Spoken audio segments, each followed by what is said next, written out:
All right, I'm back here, folks. Sorry about that. Just had a little technical difficulties, but now I'm back for the SNA podcast, episode 77, the 17th, part 17th of the wrestling news. And I'm gonna go back and read what I was at. It was about Ice Ribbon has been the most popular Joshi promotion over the last decade. Some of the best wrestlers in the world have competed in the promotion, including the AEW Women's World Champion Hikaru Shida and Saori Anu. And in 2023, they have a young group of talent making names for themselves to push Ice Ribbon into its next generation. At the lead is reigning Ice Xfinity champion Hibuki Hoshi. This is the news for Hibuki Hoshi. It says Hoshi is one of the best young wrestlers in the world, as at the age of 20 years old. She was able to capture the top title of Ice Ribbon. This weekend, she will be challenging for the International Ribbon Tag Team Championship with her partner, Ko Matsushita, ahead of that title challenge.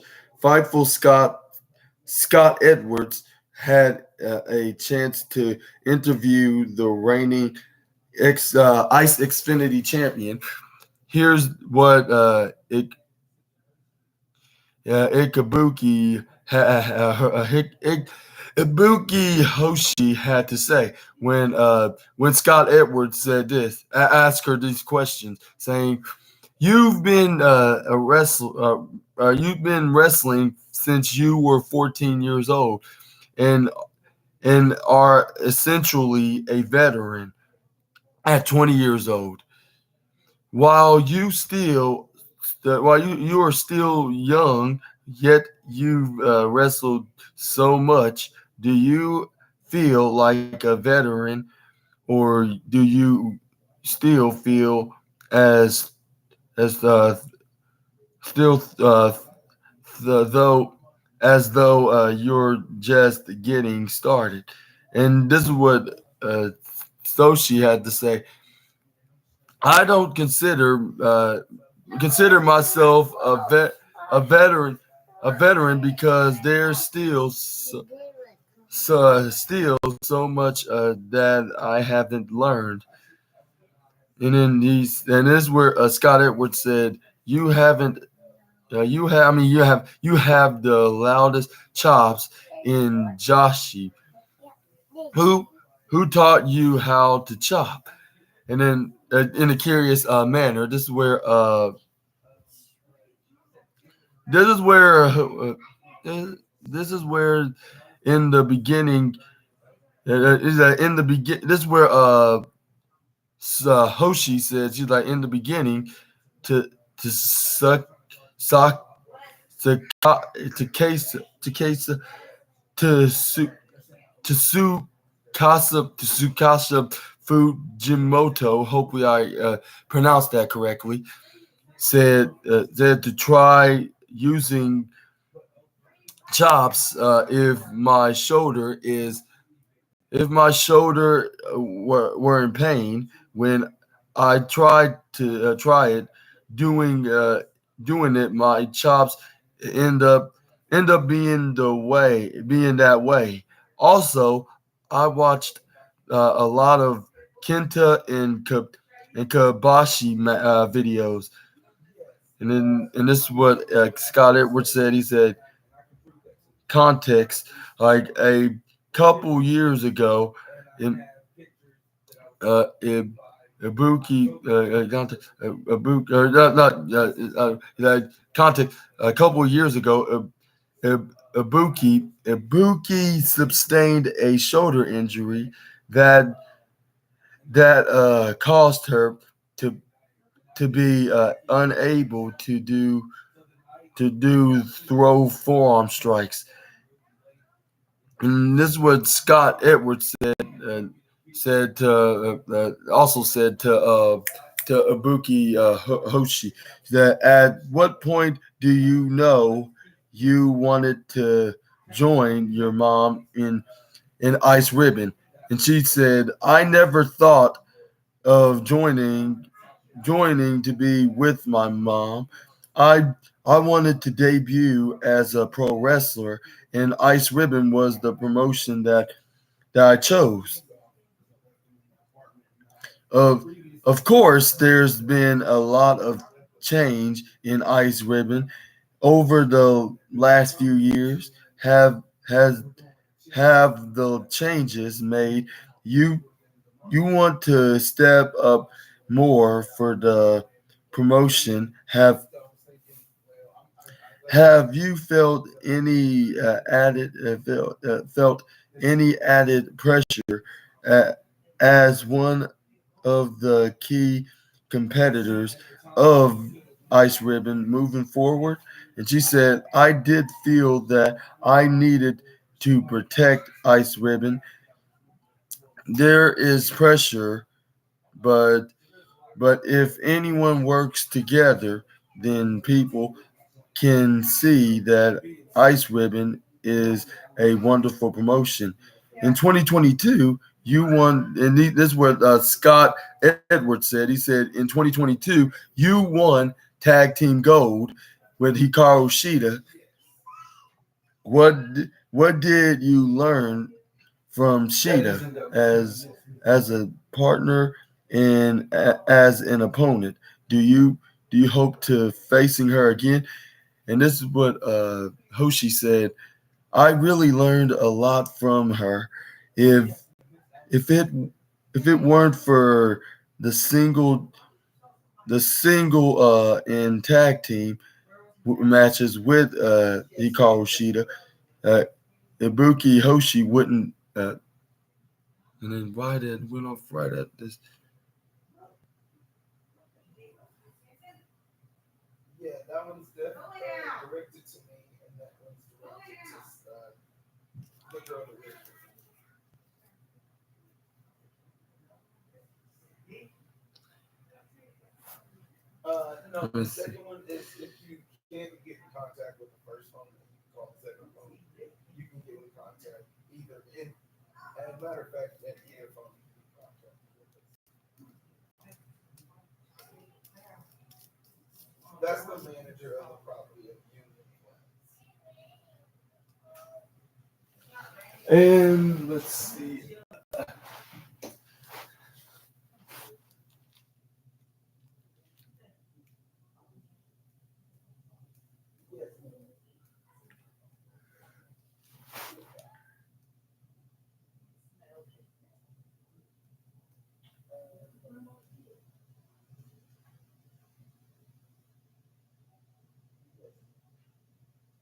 Like, I really learned a lot from her.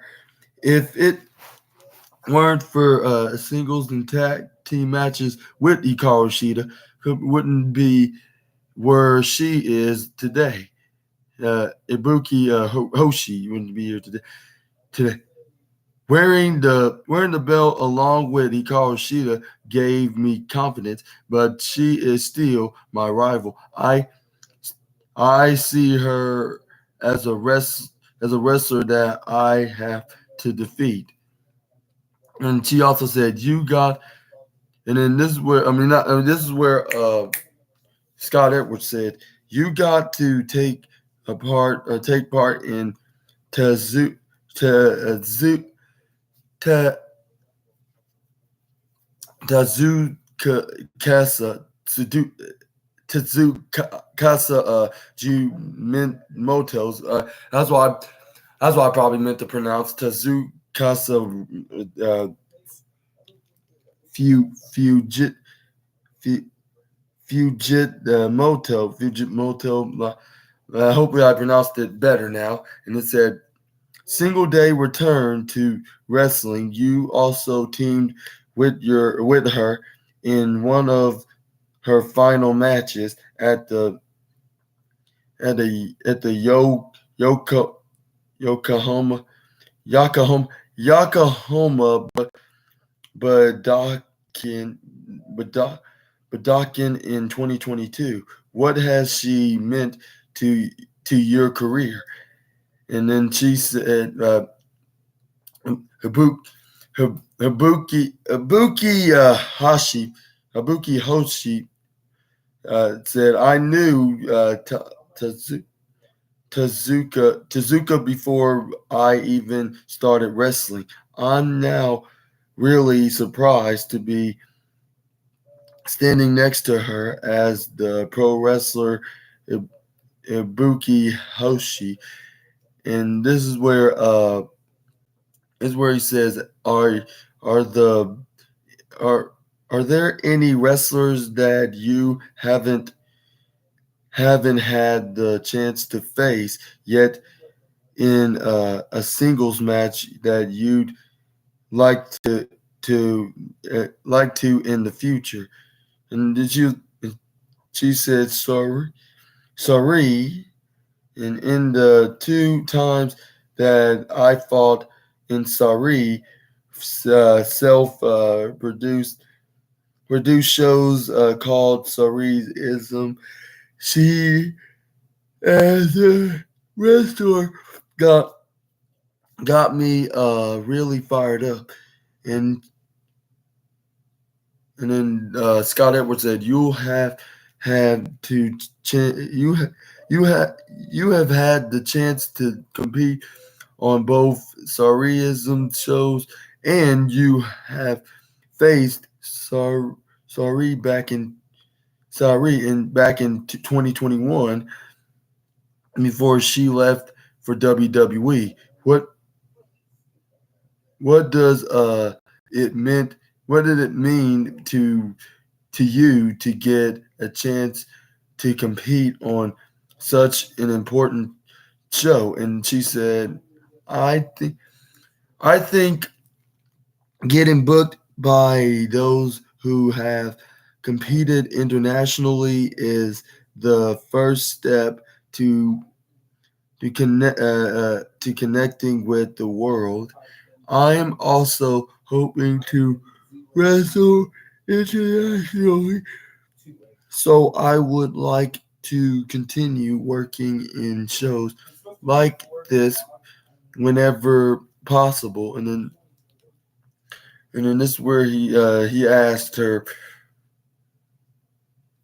"You've won the tag team championships with your mother, Himuko Hoshi, as well as lost the tag team championships to her. Is there a difference in your relationship with her when it comes to inside and outside of the ring? How does she challenge you to get better?" And this is what Ibuki Hoshi said. And our relationship in and out of the ring is completely different. Inside the ring, she's a wrestler that is reliable and well respected by everyone. Outside of the ring, she's a kind mother who engages me to challenge myself in various ways. Hey, hey, what's up, Takashi? Yeah, how you doing? Yeah, nice to see you here on my SNA podcast video once again. But I hope you watched yesterday or last night's AEW Dynamite review, because I haven't got a chance to speak with you because I don't think you were up watching.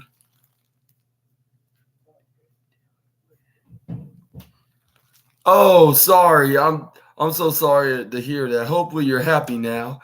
And you see me, your boy Super Ninja Austin, here to cheer you up and talk about the wildest and latest wrestling news. Make sure you watch until the end because all these videos are more and more interesting, bro. But anyway, this is where he's at the outside ring. Like, she's a kind mother who engages me to challenge myself in various ways.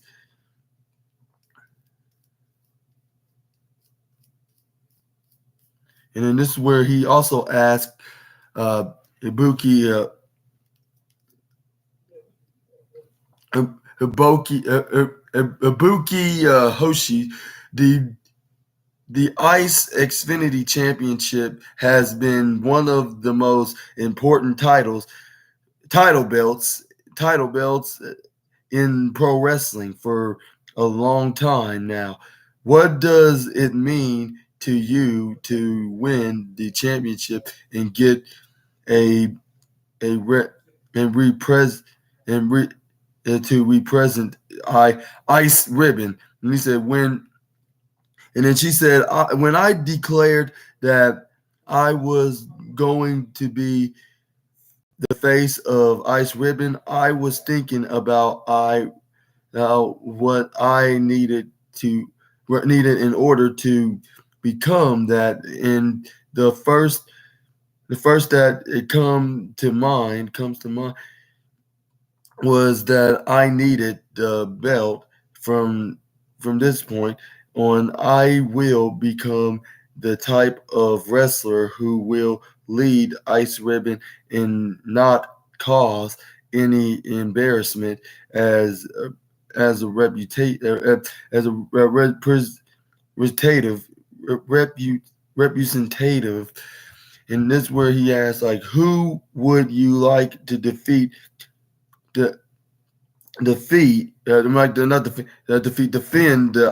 the Ice Xfinity Championship.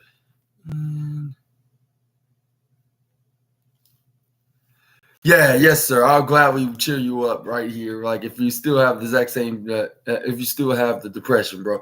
But anyways, we're gonna continue this like championship. What do you like to defeat against? And then this is where him, and then she's like Himuko Hoshi and Kao Matsushita. And he said, I definitely want to defend against these two. Himoku is someone that I have to surpass, both as a mother and as my senior. And also, Kaho Matsushita is the kind of wrestler that is both good to have as an opponent or a tag team partner, even if she's not my rival. I don't want to be left behind by her, so I'd like to defend against her. And he said, what? And then this is where he asked, what did you learn from your title challenges against the likes of Tazukashi, Sakushi,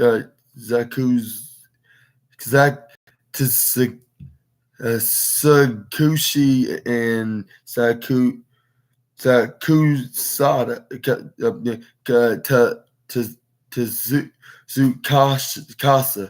Casa Jimoto, yeah, Tazukasa, a few Jimoto that prepared you to be champion. And she said, I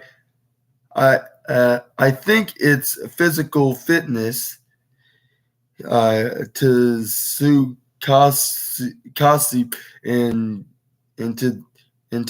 Sakasa and to Saka. Hopefully I pronounced that right.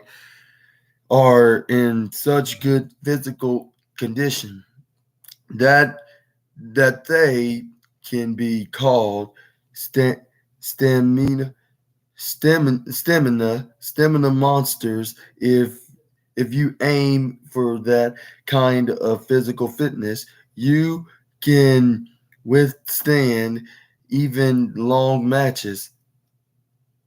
And then he also asked, what are some of your favorite things you are not wrestling when you're not wrestling?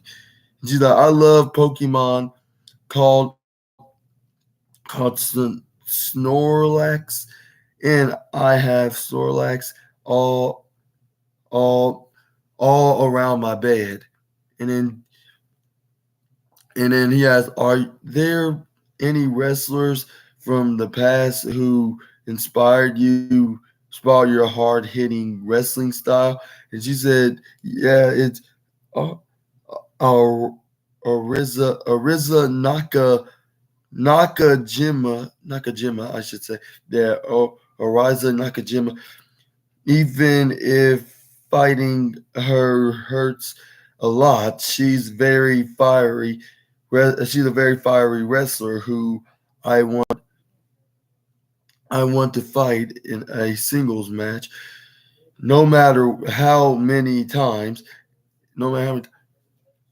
And then this is where Scott Edwards also asked, "What's one match that you are very proud of so far in your career?" And she said, August 26, 2023, Cora Cohen a Hale. And she said, because it was the day that I wore the singles belt for the first time.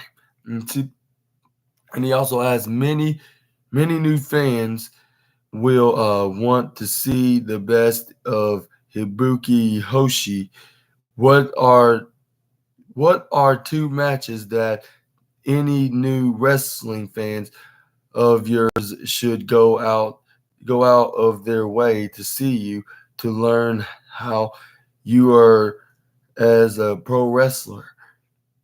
And then she responded, the singles match and title with Hikaru Shida, the match for the singles title against Tazukasa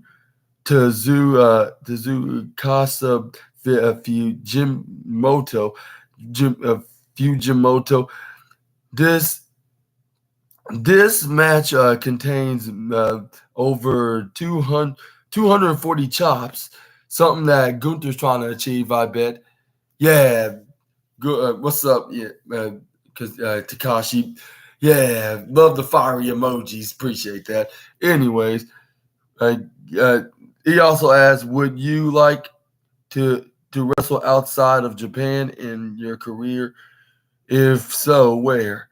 And she said, "Either." I mean, and then she like, and he even gave some suggestions like perhaps WWE or AEW. And she's like, I want to be a wrestler who is active in both Japan and overseas. And she's like, and he's like, what are your goals moving forward as a pro wrestler? And she was like, my goal is to bring Ice Ribbon to various places and to become the face of Ice Ribbon. So instead of the negative rumors going around, I would like to try different things in order to spread the good word about us, and and also to have the highest numbers of defenses for the single belt. And what do you think about this? A young, upcoming 20-year-old Japanese wrestler. And do you think she's gonna go to a wrestling promotion like her idol and rival Hikaru Shida in AEW, or is she gonna try her luck in WWE if she comes to the States and face in America Pro Wrestling? Or do you think she's gonna remain in Japan and Ice Ribbon? Y'all let me know down in the comments below. but if she's gonna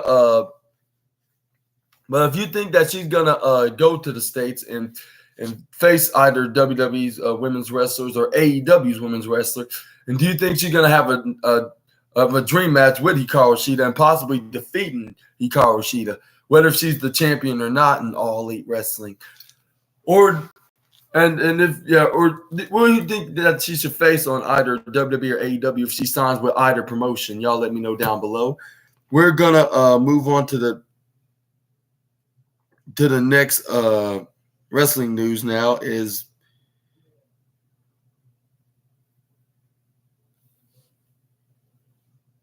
now we're going to move on to some, let's see what news we have.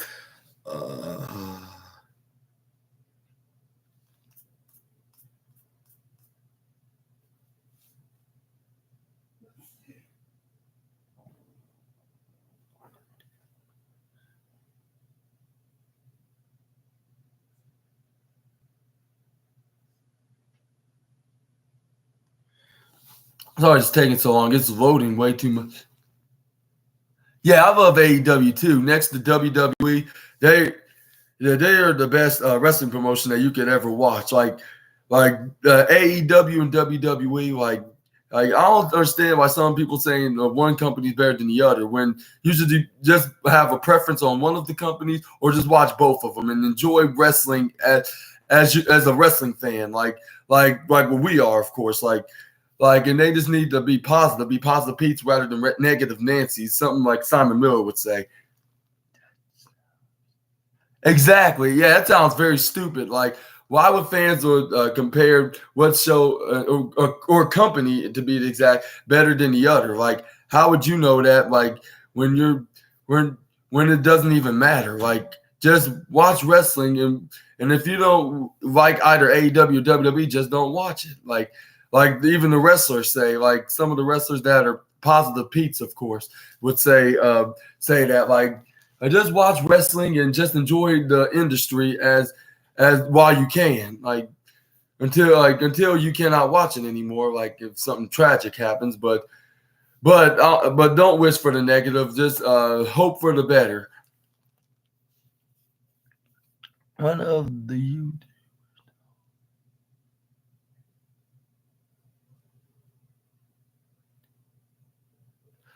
What the hell? They really said that?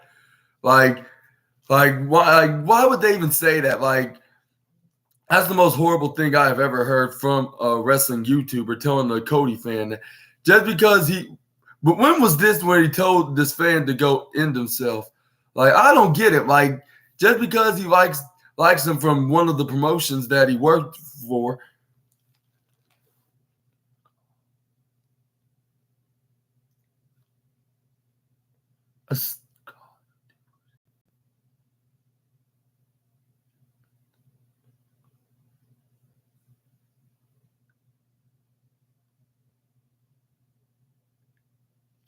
Wow, 2014, like what? Like, just because he had an opinion, just because he liked Cody Rhodes and he was a big fan of him, like that's his opinion, that's his preference, and that's his decision to be a fan of the future American Nightmare. No one can tell him, no one can force him to like which wrestler, let alone which wrestling company that he should watch.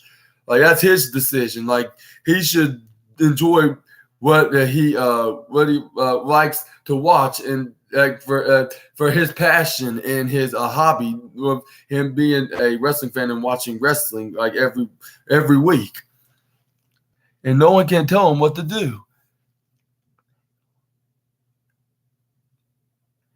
Like, really, like they called you out for liking AJ Styles. Like, I have a wrestling YouTuber homie that's a huge fan of AJ Styles since the TNA days. Like, when he was in that storyline, when he was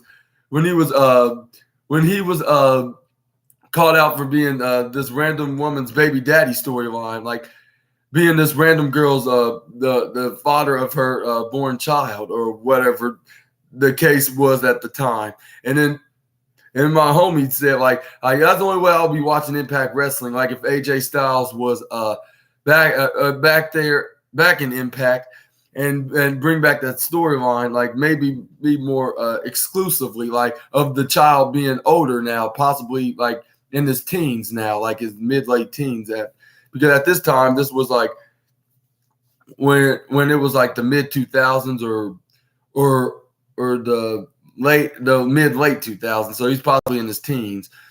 But yeah, they can't tell you what to do, Tekashi, just because you like AJ Styles. Like that's your opinions of him being your favorite wrestler, like one of your favorite wrestlers at least, of course. Like because he's like what his nickname's like his nickname. He's phenomenal. He's absolutely phenomenal, especially when he hits the phenomenal forearm 450 springboard, 450 spot. Still doing it at the age of 46 years old. Like something that other 46-year-olds cannot do at this time in professional wrestling. Other professional wrestling 46-year-olds can do at this time.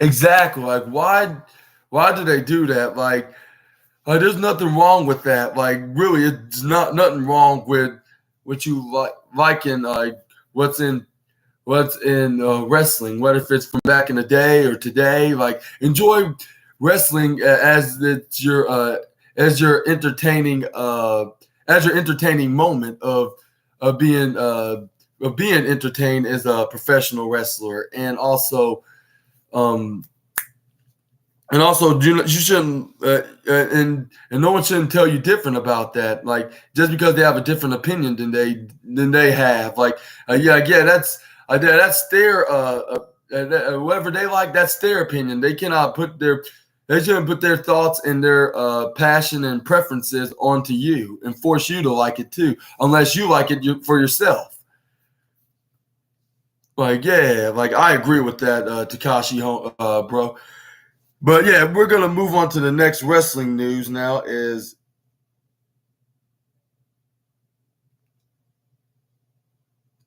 Steve Macklin?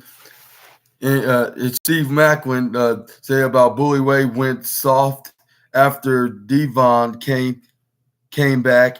It stirred up over emotions and changed for him. Changed him and changed him, not for him, but changed him. My apologies for the tongue tie. And it says right here, Steve Macklin explains why he thinks Bully Ray has gone soft. And this is a rare Impact news right now, of course. Yeah, Bully Ray. I'm gonna talk about some Bully Ray news now from Steve Macklin onto this from this wrestling news article from Fightful. And then according to this article, on a recent episode of Impact Wrestling on Access TV, Steve Macklin confronted Bully Ray, telling the legend that he has gone soft in recent weeks. In recent weeks, Macklin and Ray have held a strong partnership in recent months, but it seems as if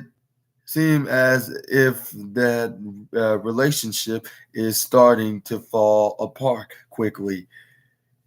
In a new interview with WrestleZone, Steve Macklin explained that he thinks Ray's recent reunion with Devon Dudley has caused him to go soft, likely due to nostalgia. And Macklin said it's one of those things where with Devon coming back, it kind of stirred up old emotions and changed him a little bit.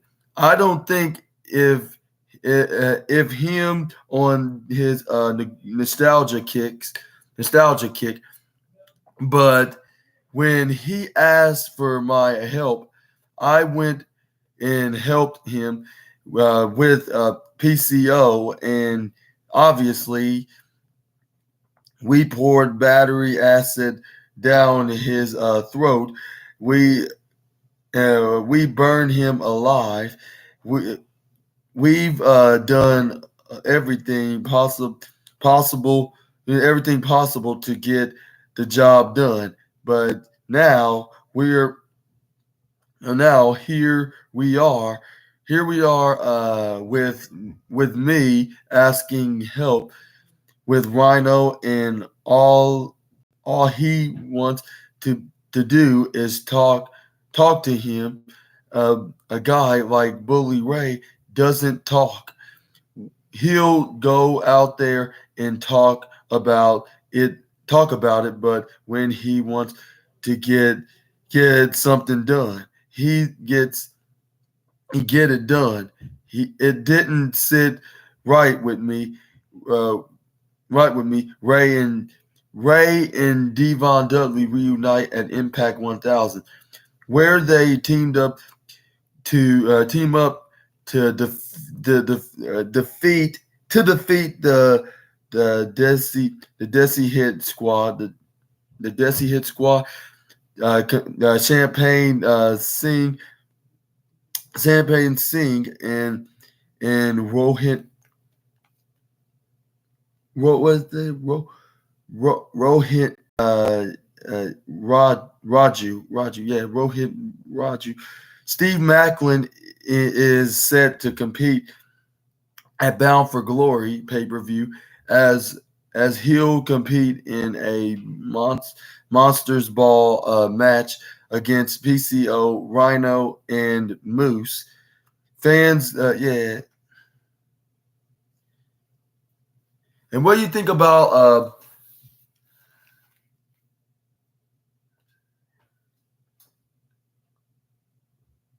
okay, yeah, you can go ahead and you go ahead and take care of that. I'll be just here in the meantime talking about more about the wrestling news.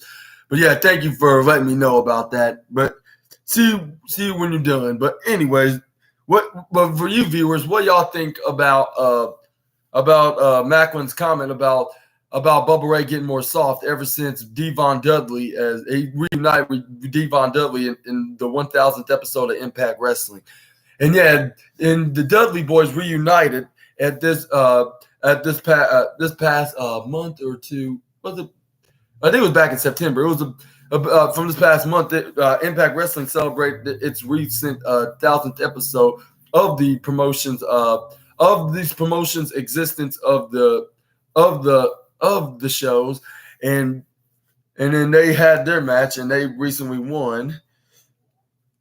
And what do you think about Steve Macklin, the former Steve Cutler from the Forgotten Sons, opinion on to Bubba Ray Dudley in recent weeks? Y'all let me know down in the comments below. But anyways, let's move on to the next news. We're gonna shifting gears to, let's see right here.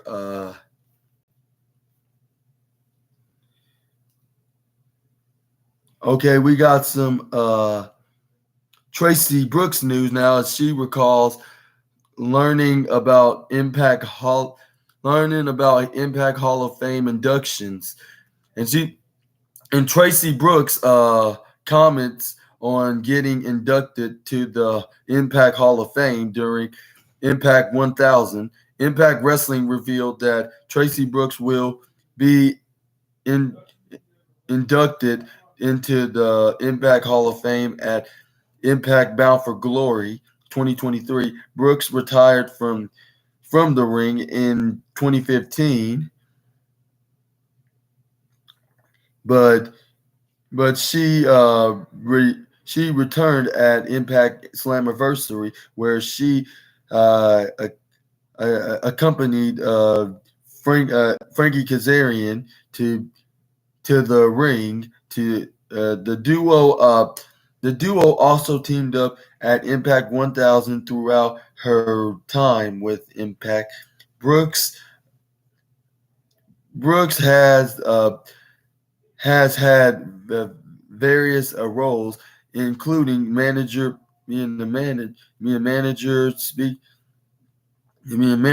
speaking with Nikki Bosi. With Nikki Bosi, the Ibosi, the Ibosi, Boshi, and Drew Drew Santana, I should say, Nikki Boshi and Drew Santana on the Battleground podcast. Brooks was asked to describe how she was feeling when she found out her in our Hall of Fame induction. She said, "Well, you saw my emotion. That was that was legit. I didn't know it was happening. I remember it was like one, two, three. I remember being on the ground and I remember thinking this is not a flattering position. I'm like getting up, so I remember getting up and celebrating with Frankie, and then all the sudden Frankie grabs the microphone and I'm like, "What are you doing?" And then what's happening? And what's happening? I should say, like, what are you doing? And what's happening? Then they said, it said it. I am an emotional mess, and I don't know how this is my life. Who gets this ending? Who gets to come back after 12 years? Rest, wrestle against two incredible talented people like Asicia and Eddie. Alicia and Eddie, I should say, Alicia and Eddie, with my husband, who's one of the greatest in the business, and then have my son in the ring, and I get announced for the Hall of Fame. I was retired. I was a retired school mom, PTA member, baseball,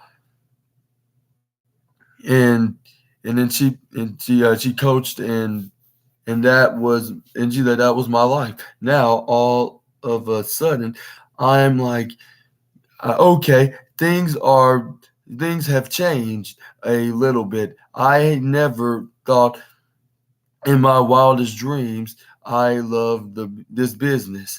I got it to be a wrestler, and I never thought past that. Never thought past that, especially when I was a stay-at-home mom for almost 11 years.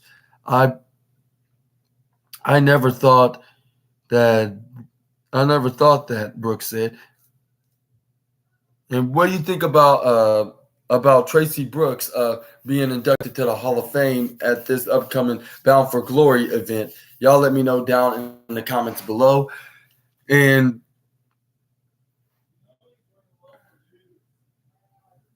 then we're gonna move on to the next news.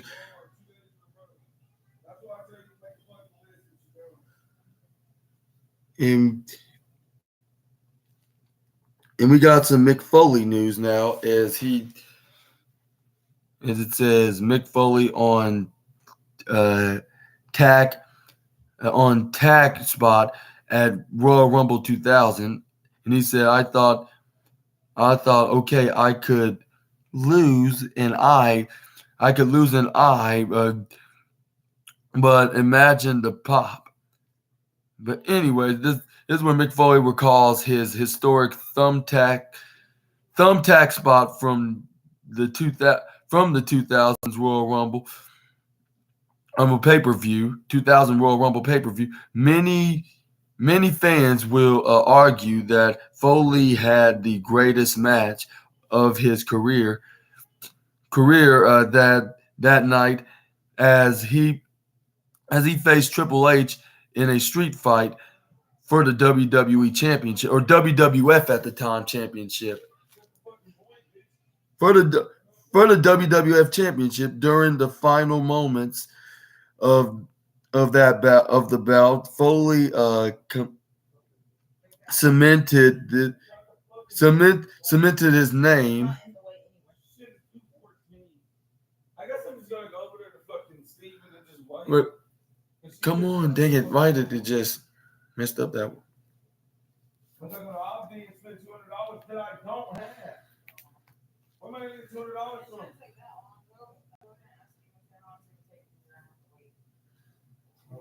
Unless you listen to use that raggedy ass van.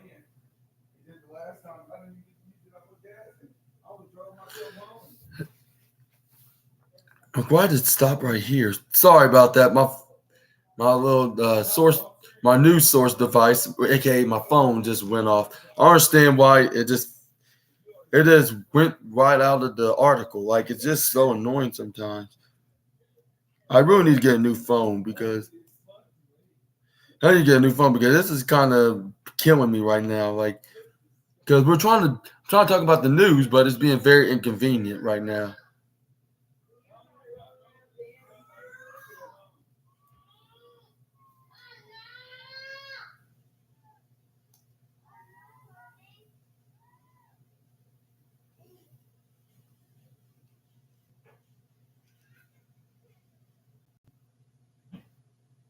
You okay, dear?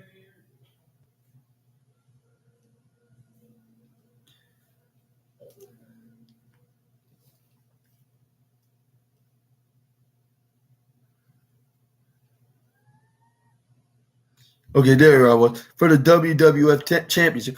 During the moment of the bout, Foley cemented his name in the history once again, as he took a pedigree from Triple H. Triple H onto a pile of thumbtacks. And it says right here, while appearing on the recent episode of The Hot Ones, Foley was asked to explain his risk award, risk/award of analysts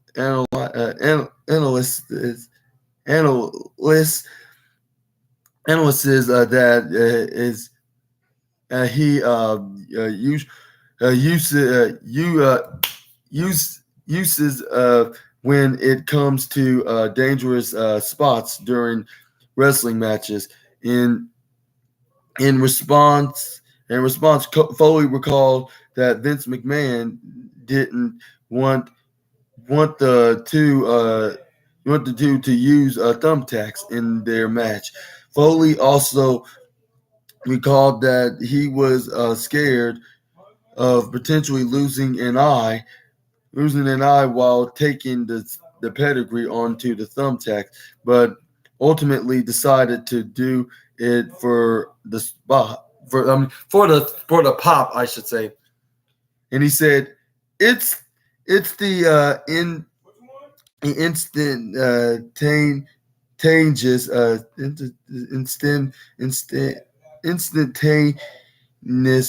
instantaneous of risk reward analysis. I think it was a God-given gift that would take me." So January 2000, just a few blocks away from Madison Square Garden, I remember Mr. McMahon saying to me and Triple H, no thumbtacks. As soon as Mr. McMahon walked away, Triple H goes, "You put them under the ring already. You put them under the ring already?" And I said, "Yeah, I got it taken care of. I got it taken care of." This was one of the last matches of my career, and so it was a big moment. I just saw that majestic pile. There were 5 or 6 thousand tacks on. I mean, and I thought about the wisdom of taking that pedigree face first into those thumbtacks, I come into the conclusion that, okay, I could lose an eye, but imagine the pop laughs. Foley is currently retired from professional wrestling as he last wrestled in 2011. Fans can, yeah. What you thought about Mick Foley's confession about that spot where Triple H legendarily pedigreed him right through those piles of thumbtacks, and then them planning it without Vince McMahon's consent, and did the total opposite that McMahon asked him to do. And I also thought about that when I rewatched that pay-per-view event from 2000 in Royal Rumble. It was the Royal Rumble pay-per-view for the WWF Championship, and WWE champs. And then when he pedigreed right through those thumbtacks, I was like, the only thing I would worry about is his eyes, like, because he could possibly, if you're not careful executing the move, like Mick Foley could have lost an eye, like. But luckily, he obviously didn't lose an eye because I think they safely hit the move in other places, went into his face, like thumbtacks, like he was in a bloody mess though. But luckily, it didn't went to his eyes, or else you probably wouldn't be able to see again. Like, it's already bad enough he lost the top part of his ear into an ECW event, I believe.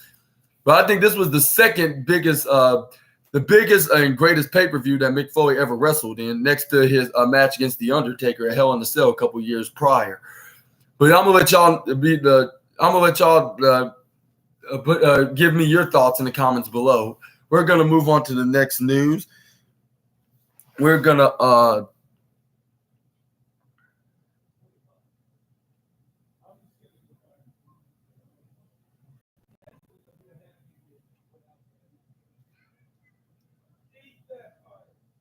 and then we got some Ricky Starks news now, as Ricky Starks files the trademark ring name for action figure purposes, and it says Ricky Starks has filed a new trademark, Ricky Starks, through Dream Palace LLC has filed to trademark his ring name for purposes of action figures. And it says mark for Ricky Starks trademark registration is intended to cover the categories of action figure toys, action figures, and accessories. Therefore, toy action figures, action accessories. Therefore, when the news of the trademark began to spread on social media, Starks noted with a T and an ED, noted that he filed for the trademark back in May. Ricky Starks is one half of the AEW Tag Team Champions alongside Big Bill. He is set to be in action on Saturday's AEW Collision, when he and Big Bill put their AEW tag titles on the line against Claudio Castagnoli and Wheeler Yuta. And what do you think about Ricky Starks trademarking his name for the rights for action figure purposes? Y'all let me know down in the comments below. And that's what I'm gonna do. I'm gonna do the exact same thing what Ricky Starks did, so I can start selling like action figures and my merchandise, like masks, capes, and even outfits, like with T-shirts that say SNA, SNA the Assassin, and then shorts that does SNA. But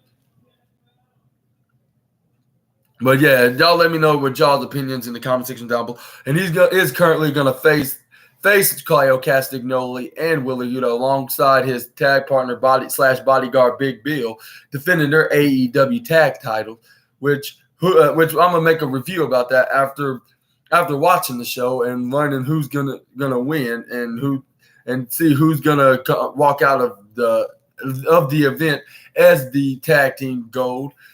But who's y'all's predictions? For me, I'm gonna put in Ricky Starks and Big Bill. One of the reasons is because that they just won the tag team championship, and the other reason is because they're doing very well with the titles. They don't look like the guys that will have a short reign as champions. But yeah, I'm gonna let you guys be the judge of that down below. But we're gonna move on to the next news now. Is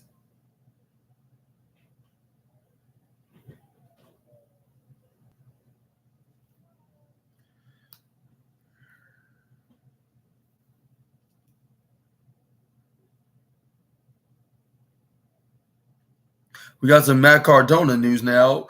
It says Matt Cardona on what it would take for him to return to WWE. Cash and creative. Matt Cardona once again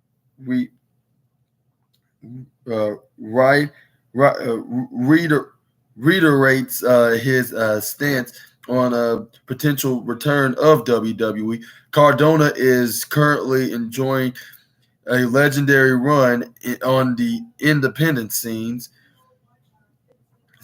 as he's regularly competing in the promotions around the world, such as GCW World Series Wrestling, and in an AIW House of Glory, National Wrestling Alliance, in Major League Wrestling Prestige,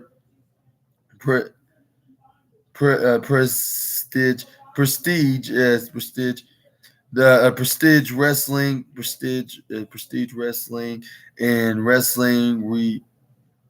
Revolver. Cardona has competed in all of the promotions and many others since being released by WWE in 2020.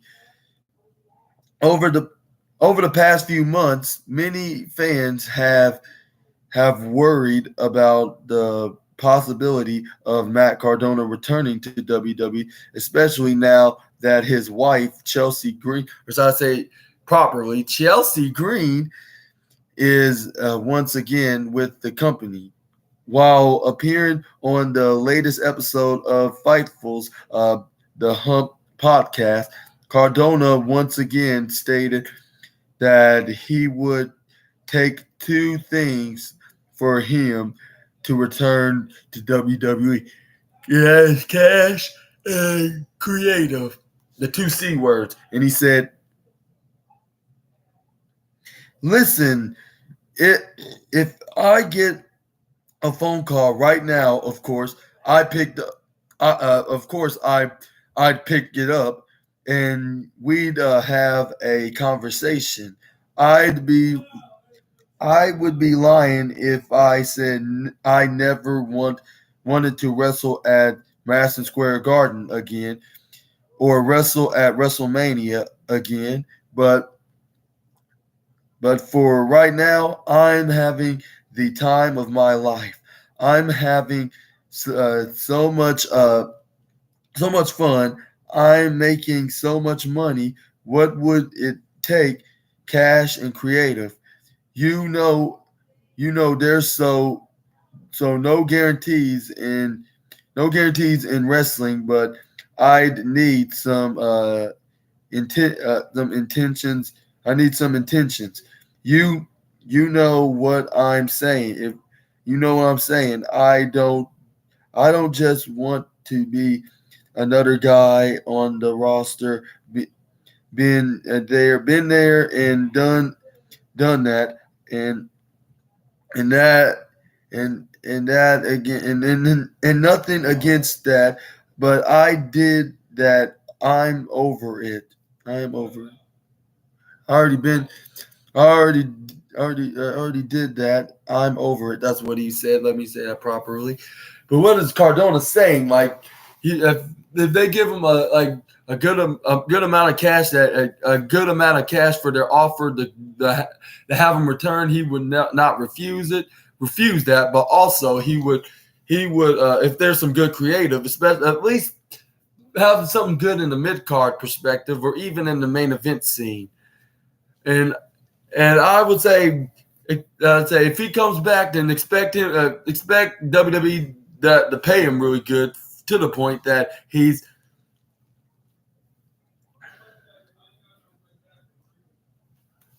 But yeah, I would say, but yeah, I would say, I would, if I expect him to come back, I'll say they finally gave him a good creative booking for him, and he's not going to sit in catering like he was, like when he was in WWE from the past half a decade ago, like even in 2012 when he was getting over, especially when he was becoming a very popular guy on YouTube as well, along with being in WWE.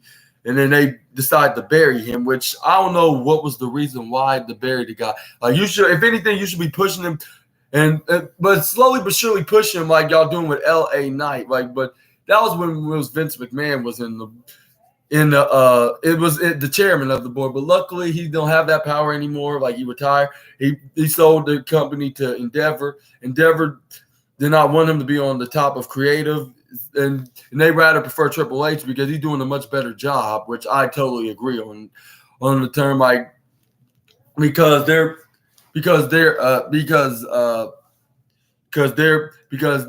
they blame some of the reasons why their stocks are going down because of Vincent Kenny McMahon and they said Triple H could bring Matt Cardona back. Like, if he sees him as a potential star, like a top star in WWE, like he sees his wife as the top star in the tag division, like whatever she tags with, whether it be in Sonya Deville and now Piper Niven because Sonya Deville got injured, she's doing very entertaining stuff with the WWE Tag Team Championship, something that we have yet to see with the championships. And I think of two tag teams that were really good, but they didn't really reach the high expectations due to like what if there were injuries or even creative differences. But yeah, but hopefully the tag team championships and the women's division gets a better start, like with these with it starting with Chelsea Green, like we're playing this residential Karen heel gimmick, and hopefully we see more entertaining matches with him, like with the start of it being with the start of this the women's tag team feud is currently with Chelsea Green, Piper Niven, and against Natalya and Tegan Knox. Hopefully we see something really good off of that. But anyway, what do you think about her husband Matt Cardona return to WWE? And do you think WWE is going to give him a deal of a price that he cannot refuse, and something that he can agree on, and give him some good creative booking, like of him being on TV, possibly going asking for a world championship? What if it's the World Heavyweight Championship or even the WWE Undisputed Championships? Y'all let me know down in the comments below. I would probably see him by the 2024, but that's only if WWE see him as a star and they want him back and they put him on the main event scene, and then he won't go with Zack Ryder anymore. He probably will go at first, but they'll probably say like that name and that guy is dead to me, and it's dead and it's gone and it's not coming back. Like in the foreseeable future, I'm gonna be known as my real name, just like my wife, and my name is Matt Cardona. Which that sounds like a perfectly good storyline, especially if he was feuding with making it as a heel gimmick, like with him feuding with his real life best friend, the American Nightmare, Cody Rhodes, in his reign as undisputed WWE Universal Championship. But we'll see. Only time will tell, like when that will happen. But we're gonna move on to the next news. We're gonna shift gears to.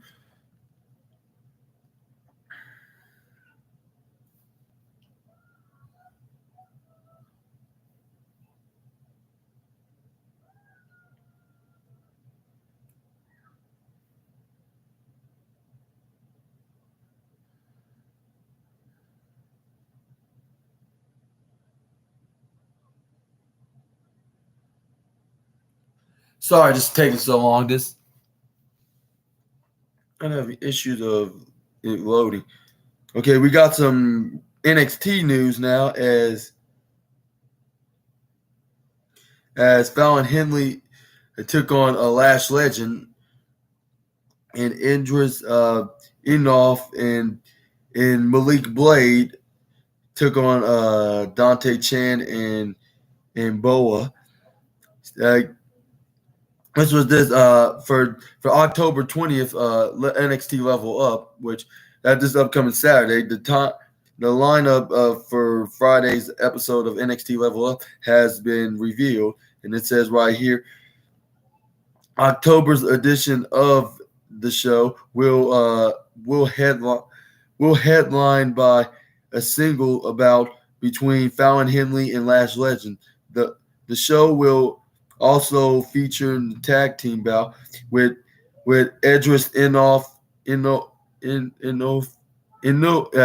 Enoff and Malik Blade will be taking on Dante Chan and Boa, and it says Henley and Lash Legend primed for clash on NXT Level Up, and an incredible edition of NXT Level Up will feature Fallon Henley battling Lash Legend,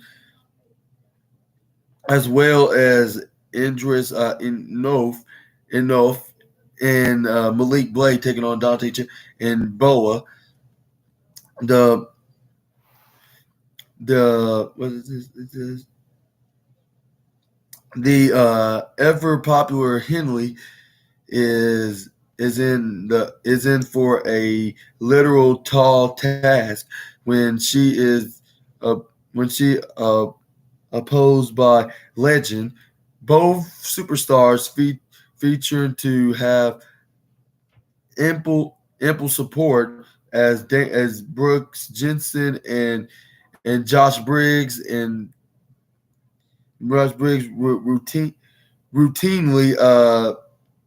routinely back up Henley, while Lash Legend is never far from her fellow Metaphor members Noam Dar and Ora Menza and Takara Jackson. There can be little doubt that Enoff and Blade are the most successful tag team in NXT of history, as evidenced by their 13 match winning streak on WWE's newest brand. Scouting their opponents may prove difficult.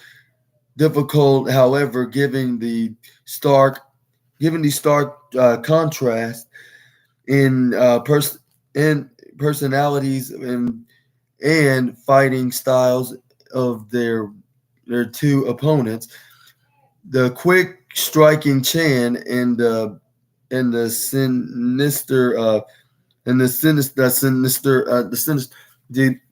quick striking Chan and the sinister Boa don't. But yeah, what do you think about these matches on the upcoming Peacock exclusive WWE's Peacock exclusive show, NXT show on Peacock?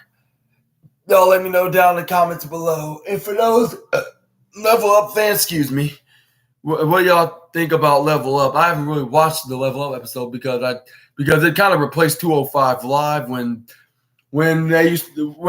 it's kind of 205 Live when NXT still had the NXT Cruiserweight Championship, and I think it kind of replaced that with NXT with them retiring the NXT Cruiserweight Championship in the beginning of last year in 2022 when they did that NXT Cruiserweight and NXT North American Unification match with Carmelo Hayes defending his North American Championship against Roderick Strong's NXT Cruiserweight Championship in a winner-takes-all match.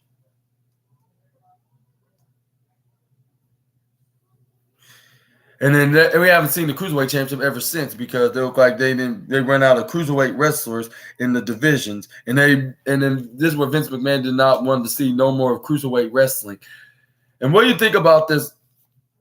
And what do you think about this about the show genuinely, despite that? Y'all let me know down in the comments below. We're going to move on. We got some Roman Reigns. We got some Roman Reigns news now as Roman Reigns creative what's that?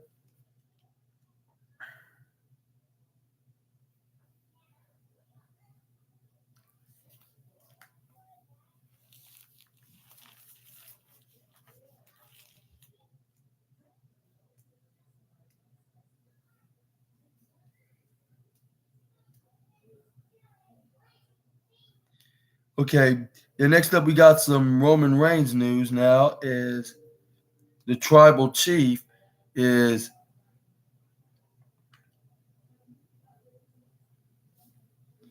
how the tribal chief creative process was worked since his return.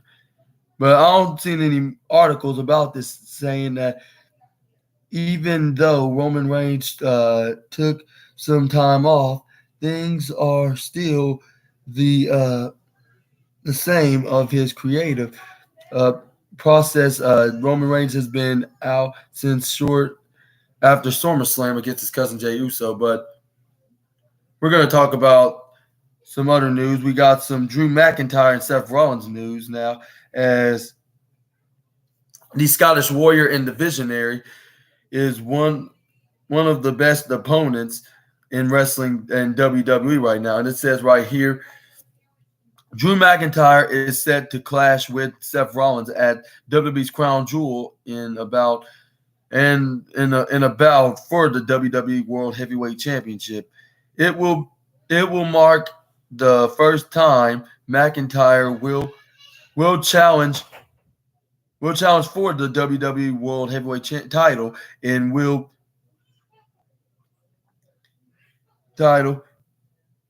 will be the first televised singles match between McIntyre and Rollins since Money in the Bank in 2020. Speaking on the Mike Jones show, Drew McIntyre commented on the bout, saying, I'm looking forward to getting that world title match. The first one since Roman Reigns and Broadline screwed me out of it. Seth is one of the best opponents. We have great chemistry, and we haven't had a big match or any match for a very long time. It's cool that it's good to be on such big shows, said Drew McIntyre. McIntyre challenged Roman Reigns for the undisputed WWE Universal title at Clash at the Castle in 2022. McIntyre lost after interference by Solo Sikoa. Fans can and since then he ever had a championship ever since last year. That was it'll be 14 months until next month. He's finally gonna have his match against Seth Rollins, a guy that he haven't wrestled in 3.5 years ago in a title match, in the singles title match, of course. In any singles match or title match, to be, didn't matter. It was Money in the Bank with no fans.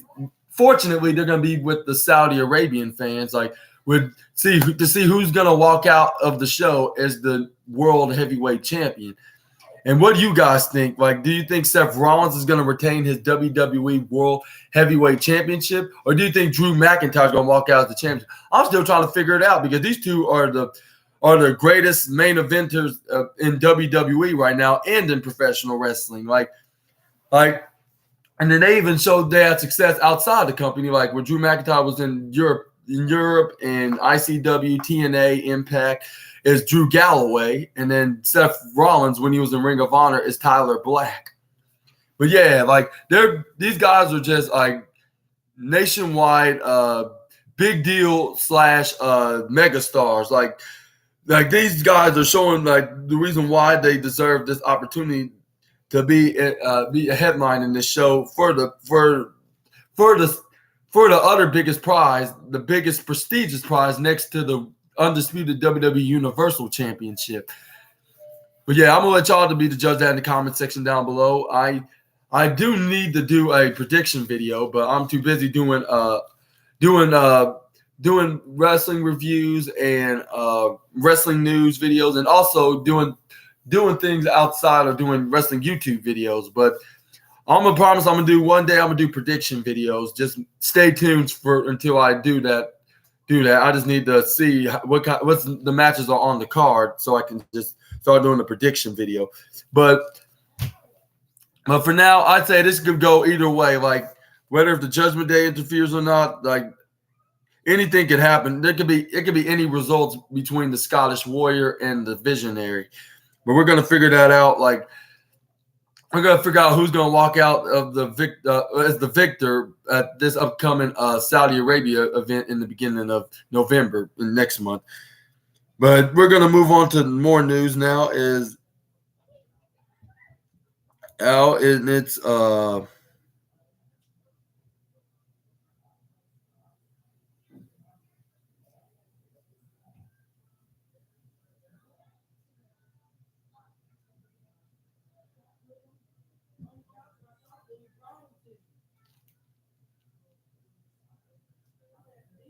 and we got some Anna J news now, which you're gonna see right here.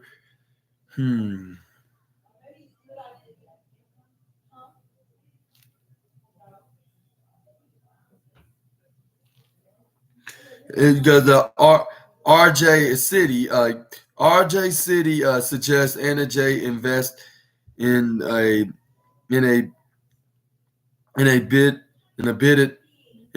to preserve her ass because whipping because of her ass because whipping takes a toll.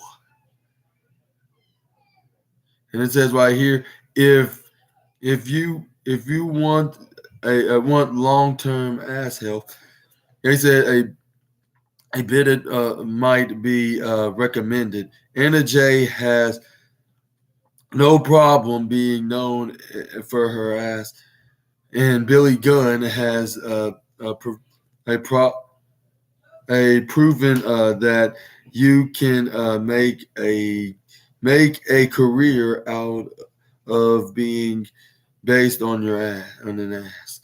And then this is where speaking to RJ City and AE, or I'd say ill or AE. I'd say AE. RJ gave Anna some helpful hints on how she can keep her ass in tip-top shape. And he said, have you thought about the long-term consequences of having an ass gimmick? And then Anna J said, no, I have not.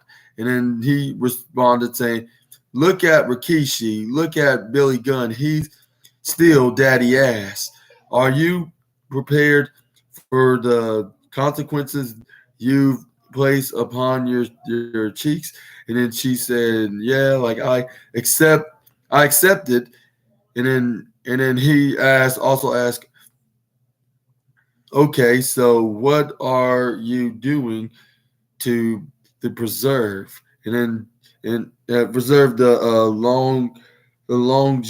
longevity of your ass? And then she said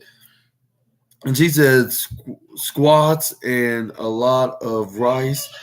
And then he said, okay, squats and rice. So like a sumo, like the sumo thing there. May I suggest invest in a bit it because the whipping takes its toll.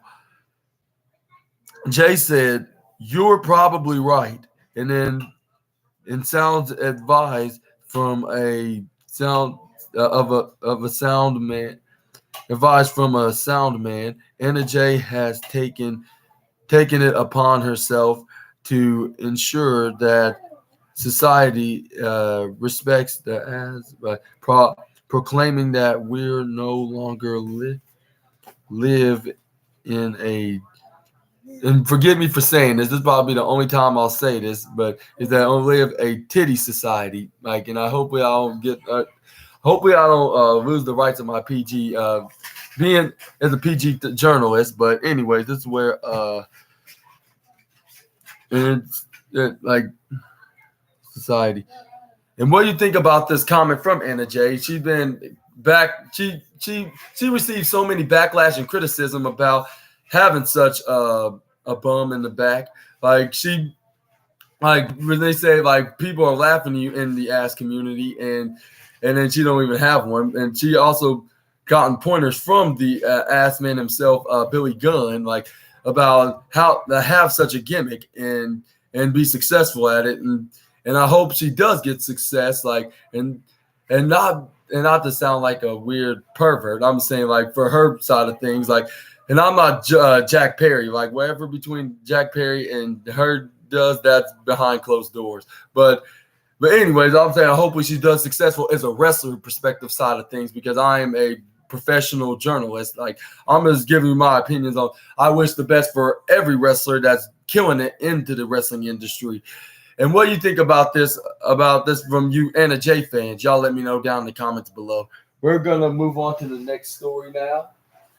And I don't really need this light on. I understand why my nephew did this.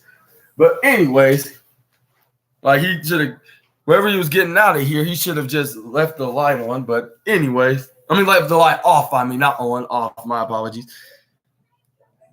Okay, let's go to the next news now as...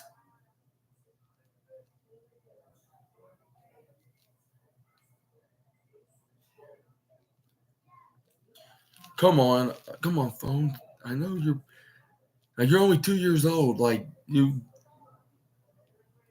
shouldn't be like this right now. Come on.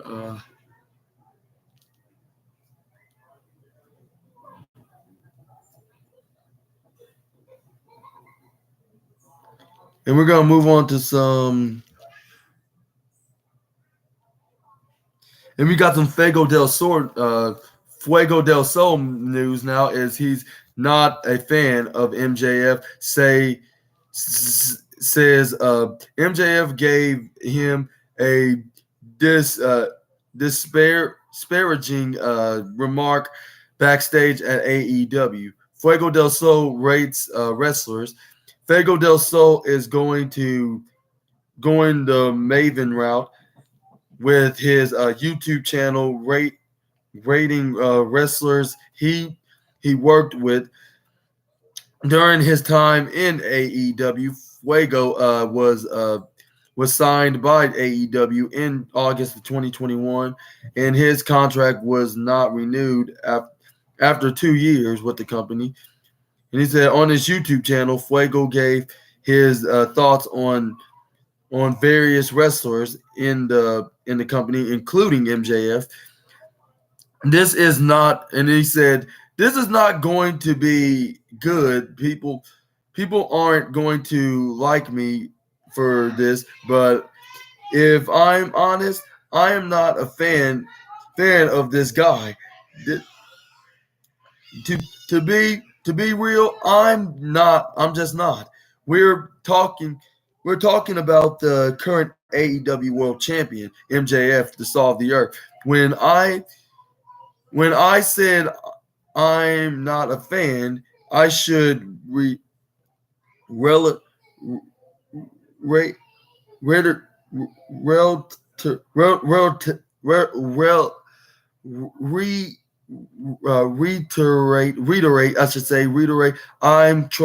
I try to never let my personal opinion get in the way of of someone's actual talent. He is talented as all hail. Incredible promo guy when he does decide to wrestle. He puts on incredible matches and makes himself an attraction. However, early early on in AEW, even in even I mean not even before I got signed, he gave me one weird despair was disparaging remark in front of a lot of people backstage. It was off-handled. I'm sure doesn't he doesn't even remember it. I do though.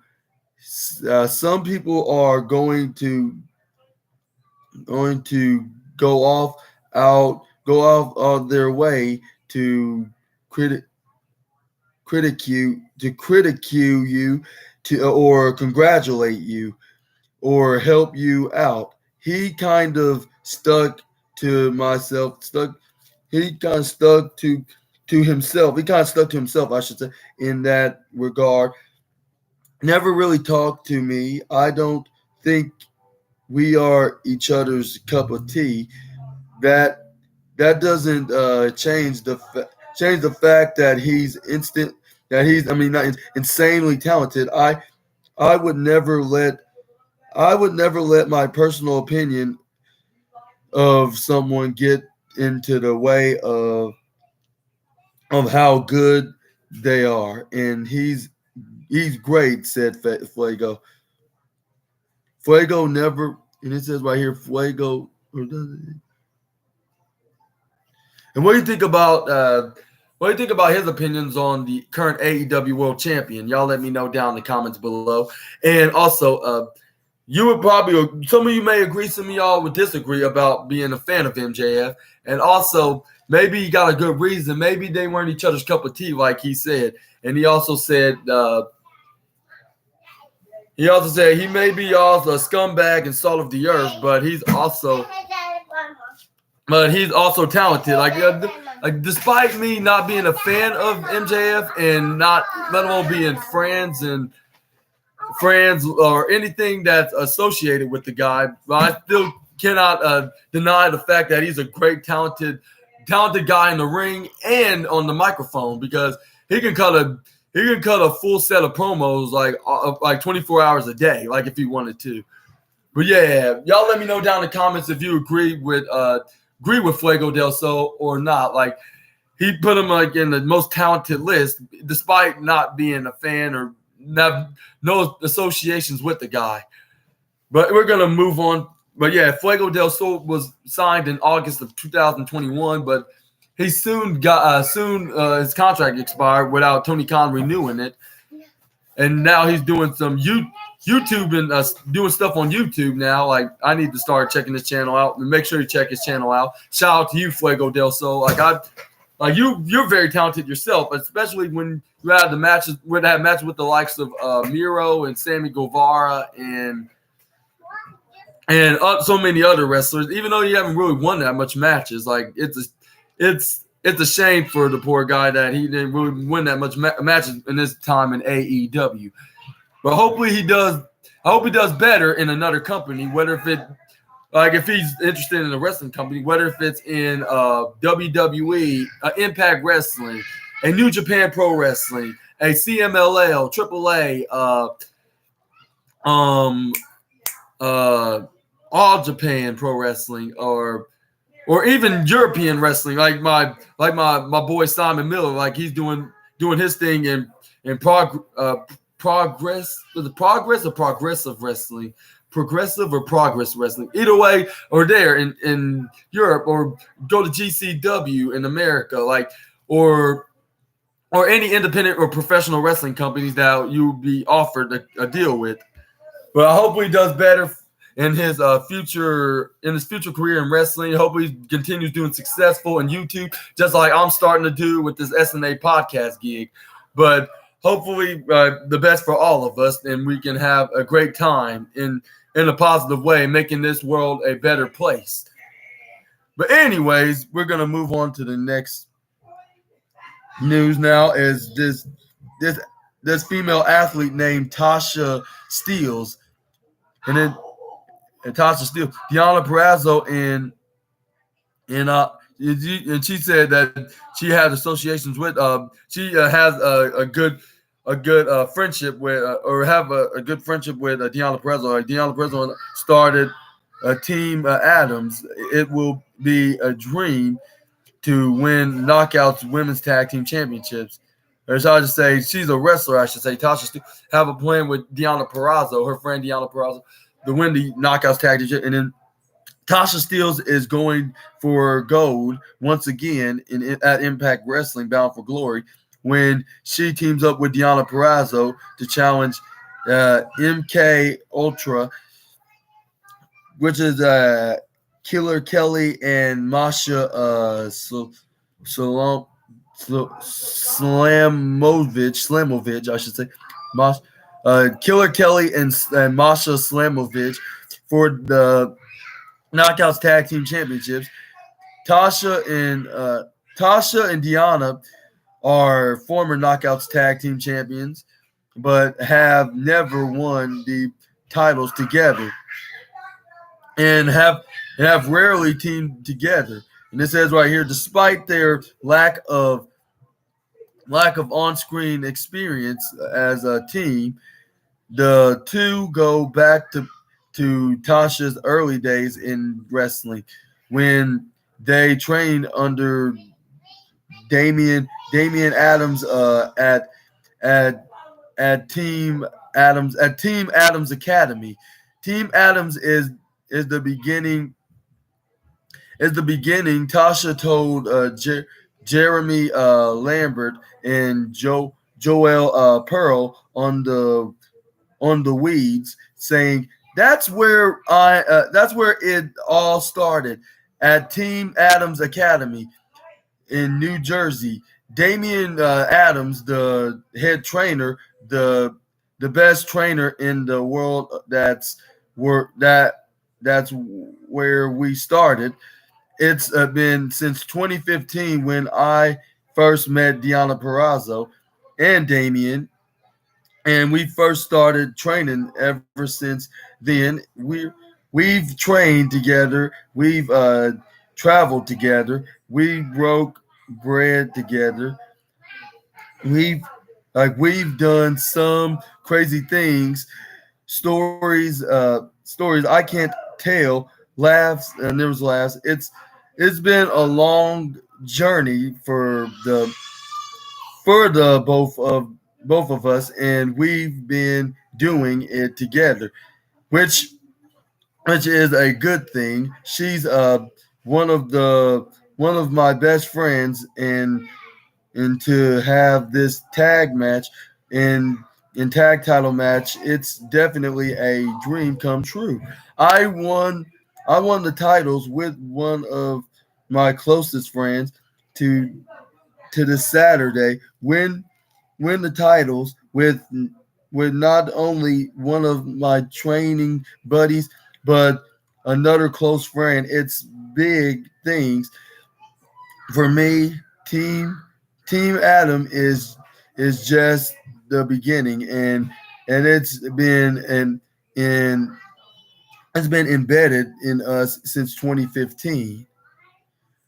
Tasha previously won the Knockouts Tag Team Championships with Kiera Hogan, though, while Deanna Perrazzo won the title with her best friend Chelsea Green, which she's now in WWE, of course, is tag team champions with Piper Niven.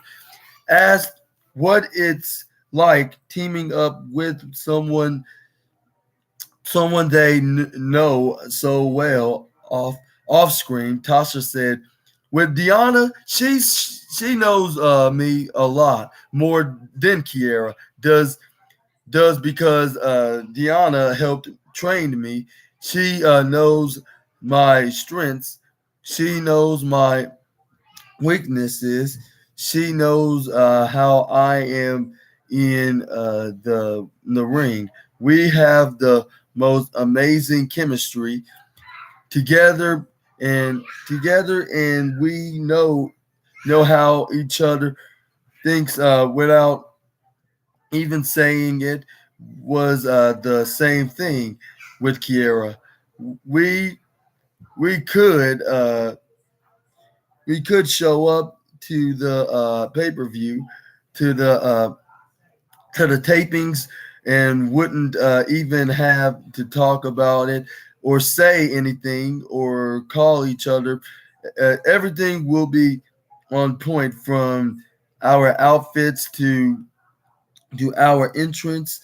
Everything it would all be on point. It's why That's why it was the most entertaining during the pandemic. It was to out there and being entertaining. The the great thing about tagging with someone you're close with is the fact that you know each other in and out of the ring. You know each other personally, professionally, and how the other works. Sometimes one of us is not together, and the other person has to get them together. That's one of the great things working with these ladies. They both know me. They both know me. Diana knows me 10 times more than Kiera does. But it's me teaming with my close friends. While Tasha and Diana have turned together in multi women matches, Impact Bound for Glory will mark the first they teamed in a tag bout. And yeah, they've been friends since they were training at the Damian Adams Wrestling Academy. Wrestling Academy.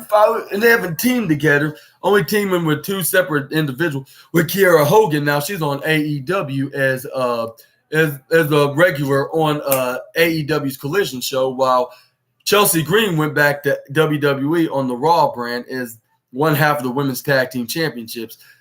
But now we're finally having Deonna Purrazzo teaming with a longtime best friend from 8 years ago when they trained at the Adams Wrestling Academy. Getting started in the professional wrestling business, but yeah, and they're finally going to reunite at Impact Wrestling for the first time teaming in a tag team match for the tag team championships. And do you think they're going to win the tag team championship, knockouts tag team championship, or do you think that their opponent that they're going to face is going to retain Killer Kelly and what's her name? Killer Kelly and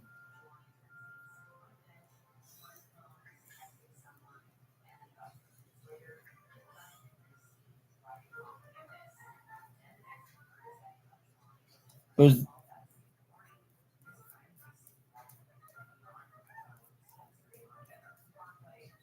Killer Kelly and what's her name? Oh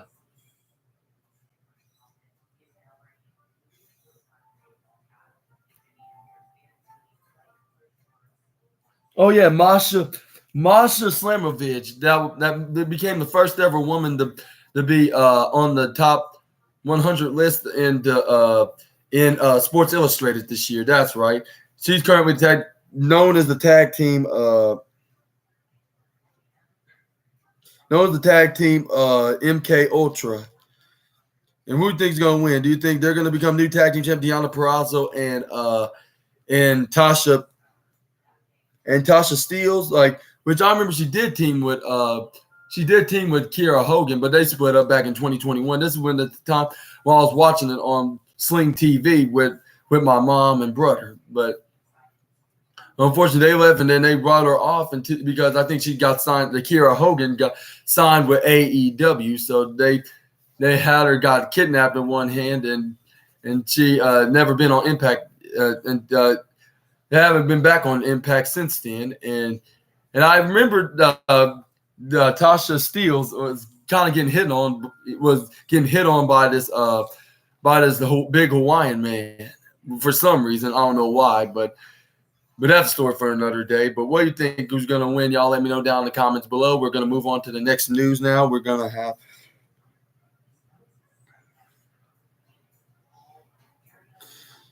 in my opinion, I think like when you team with your best friend, like it's going to be a successful partnership because you know them very well and they know you very well. Like especially when you know them for quite a long time. Like just look at all the best friends that are tag teams, and they were successful tag teams in the world of professional wrestling.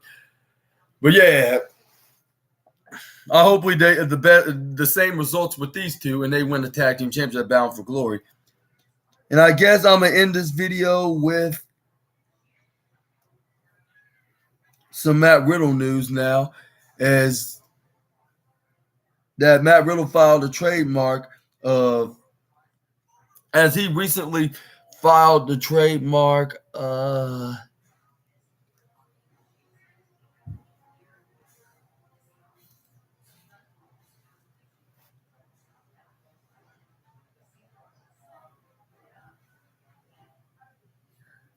Yeah, we're gonna end this video today with some Matt Riddle news. Now is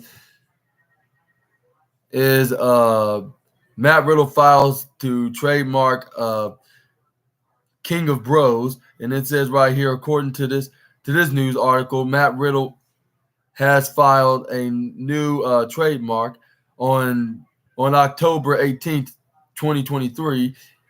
Yesterday, Matt Riddle filed the trademark filed to trademark King of Bros for entertainment services, and it says mark for King of Bros trademark registration intended to cover the category of entertainment in the nature of wrestling contest. And it says Riddle was released by WWE on last month, September 22. Riddle last competed in September 4th episode of Monday Night Raw, teaming with Drew McIntyre. He was in an active storyline with Drew McIntyre being off television. Riddle has been off television after he accused an officer at JFK Airport of sexual assault, or sexual harassment, I should say, sexual harassment in an Instagram post that he deleted on September 10th, according to reports. Port authority officer got a call for a disorderly person who was deplanning, and they met him in the terminal, I should say, in a terminal. Riddle was reportedly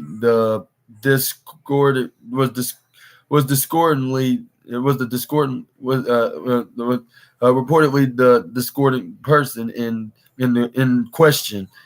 It was the discordantly person in question, and internal investigation was launched at that time.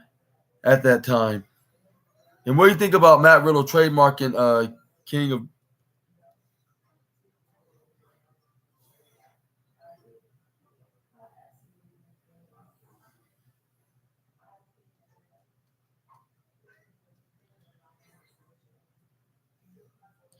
And yeah, let me know down in the comments below, like what you think about the King of Bros trademark that Matt Riddle purchased and filed for. I'll say just purchase. I'll say file for the trademark. Like what do you think about Matt Riddle's trademark that he filed? Y'all let me know down in the comments below. And we got some breaking news now from Fightful. It says right here that B-Fab was released in WWE, and it says right here, according to this article, was officially released. It says right here, she was officially released at this time, and it says, according to Fightful reported, that B-Fab, known as Brianna Brandy, has been released by WWE. And it says B-Fab was part of Hit Row along with Isaiah Swerve Scott, Ashanti the Adonis, and Top Dollar. The group were drafted from NXT to SmackDown during the 2021 WWE draft. Scott and Top Dollar made their SmackDown in-ring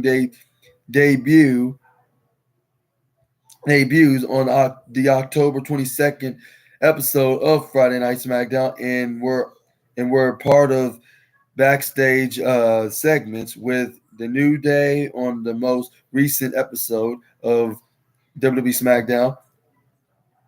B-Fab participated in a WWE trial in 2017 and was announced as joining the WWE Performance Center in August of 2019. And it said right here, it says she made her in-ring debut on October 5th, 2019 at an NXT live event. And she most recently competed on the September 28th episode of NXT in 2021 against Elektra Lopez in a no DQ. And wait, did I just read? This is 2021 or 20? Hopefully, I did not read that to everybody, but I don't know. But we're gonna figure out in the news anyway. So perish that thought. We're not gonna talk too much about this anymore. But yeah. But what y'all thought about the news? What you thought about my latest wrestling news? Y'all let me know down in the comments below. And excuse me, Trey, you be careful doing that. You gotta over here. Anyways, but yeah, y'all let me know what you thought about the news. I hope y'all enjoyed this video. And if you did, make sure you give me a huge thumbs up, just like my boy Takashi. And comment down below, subscribe, click the bell notification so you can be the first one to be notified when I upload my latest SNA podcast video or any video that I upload about me, my friends, or family members into my Super Ninja Austin channel at Super Ninja Austin 213. And tomorrow night I'm gonna do my usual back-to-back Friday night videos, the SNA podcast episode 78, I believe, and then episode 79 of the SNA podcast, SmackDown Review Part 10, the AEW Dynamite Review Part 10 as well. But yeah, I've been your host, Super Ninja Austin. This is the 77 edition of the SNA podcast, the wrestling news video Part 17. Hopefully y'all enjoyed it, and what would be y'all's favorite news that I talked about and documented and analyzed on this latest episode of the podcast. Y'all let me know also about that in the comment section down below. And make sure to check out my next videos, and make sure you check out my older videos if you haven't already, or if you did, and if you want to watch them again, I would recommend you to continue watching. And yeah, and I'll see you guys tomorrow. I hope y'all have a great Thursday, and I'll see you all there. And into the meantime, keep on YouTubing, and Super Ninja Austin is gonna be, and Super Ninja Austin the Assassin will be out until Friday night, which is tomorrow night. All right, folks, y'all have a great one. Bye-bye.